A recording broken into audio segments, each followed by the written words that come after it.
Marcus stepped out of his sleek but unassuming sedan and adjusted the hoodie over his head. Unlike his usual sharp suits, today he wore jeans and sneakers, deliberately dressing down for what he considered a routine check. As the CEO of a major automotive group, he had visited countless dealerships over the years, often blending in to assess how customers were truly treated. This time, however, he wasn't just inspecting sales tactics. He wanted to see if bias and prejudice were affecting customer service at one of his company's high-end dealerships. The showroom's glass doors slid open as he stepped inside, immediately catching the receptionist's disapproving glance. She barely looked up from her desk before muttering, "The waiting area is outside." Marcus paused, raising an eyebrow. Outside? He hadn't even spoken yet. Before he could respond, she added with a forced smile, "We're only assisting serious buyers right now." A slow smirk crossed Marcus's face. This was going to be interesting. Marcus kept his expression neutral, but inside, he was already making mental notes. He glanced around the showroom, sleek luxury cars gleaming under bright showroom lights, sales representatives in crisp suits eagerly attending to other customers. Yet no one approached him. Instead, the receptionist gave him another glance, this time with clear impatience. "Sir, if you're not purchasing a vehicle today, I'll have to ask you to step outside. We have appointments with serious buyers." Marcus let out a low chuckle. Serious buyers? He knew for a fact that if he had walked in wearing his tailored business attire, the same people ignoring him now would be falling over themselves to make a sale. Still, he decided to play along. "What if I wanted to buy one of these cars?" he asked, gesturing toward a nearby luxury sedan. The receptionist scoffed. "Sir, these vehicles start at 6 figures.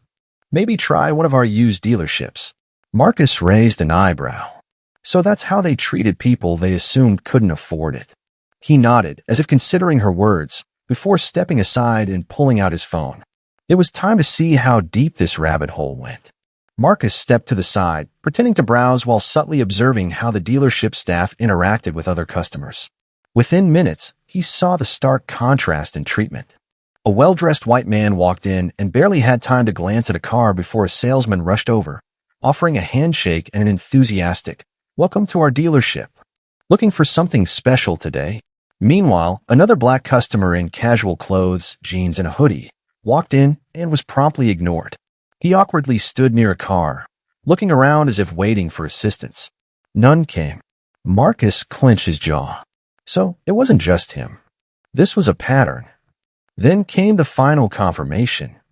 A young couple dressed in designer clothes entered.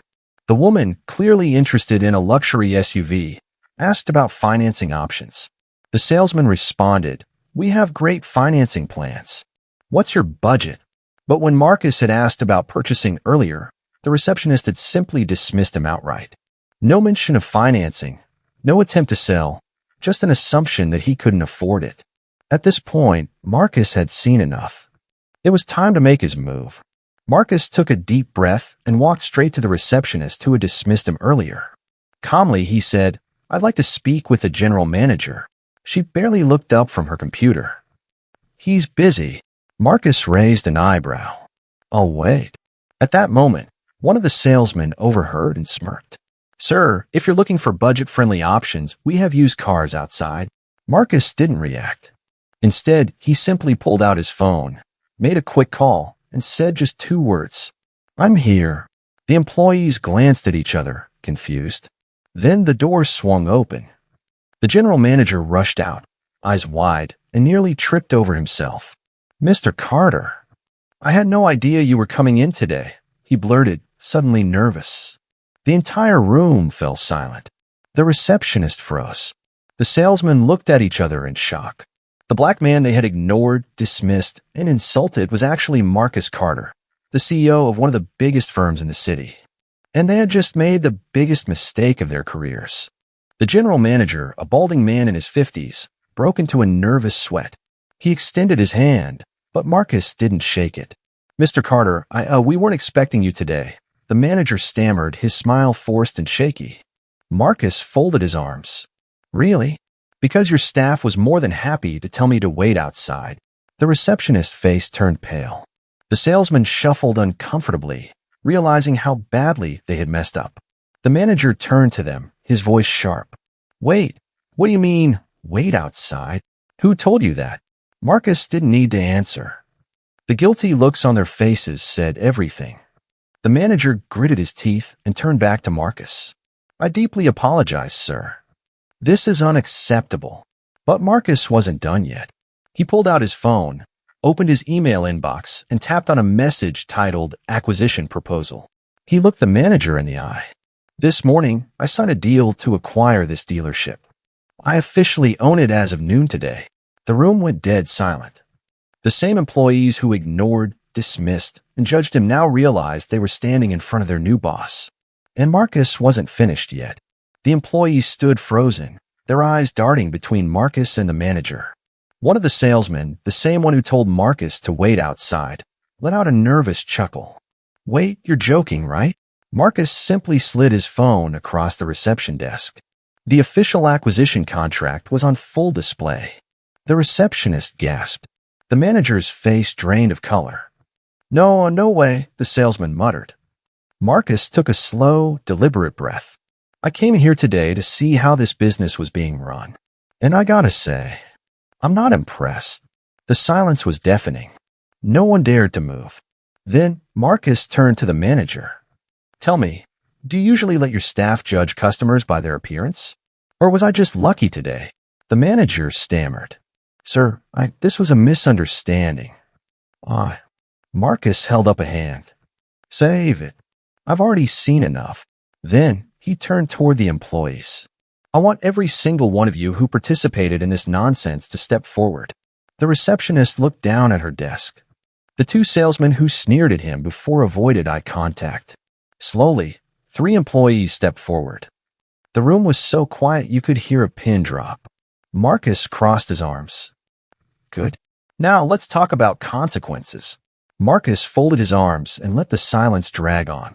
The employees standing before him fidgeted anxiously. The manager wiped his forehead, clearly sweating. Finally, Marcus spoke. Here's the situation. This dealership is now under my control. Which means I decide who stays and who goes. The employees visibly tensed. The receptionist, who had remained mostly neutral, glanced at Marcus cautiously. One of the salesmen stammered, Sir, I wasn't trying to be rude. We just have a lot of, unserious people coming in. Marcus raised an eyebrow. Unserious? The salesman gulped. Marcus nodded slowly. So, you're saying you just assumed I wasn't a serious customer? Based on what, exactly? The salesman opened his mouth, then closed it. The other employees looked down at the floor. Marcus continued, I didn't dress flashy today. No expensive watch, no designer clothes. Just a hoodie and jeans. And that was enough for you to decide I didn't deserve respect. The silence was suffocating. The manager finally stepped forward. Sir, I truly apologize. This is not how we usually operate. Marcus cut him off. It is exactly how you operate. And that's the problem. The weight of his words hung in the air. Then Marcus took a deep breath. Here's what's going to happen next. Marcus leaned forward, locking eyes with the manager. Every single person involved in this disgraceful treatment is getting what they deserve. The employees shifted nervously. Marcus turned to his assistant, who had been quietly taking notes. Get HR on the line. I want a full review of every employee here. The manager palmed his face. Sir, please. Marcus held up a hand. I'm not interested in excuses. I'm interested in accountability.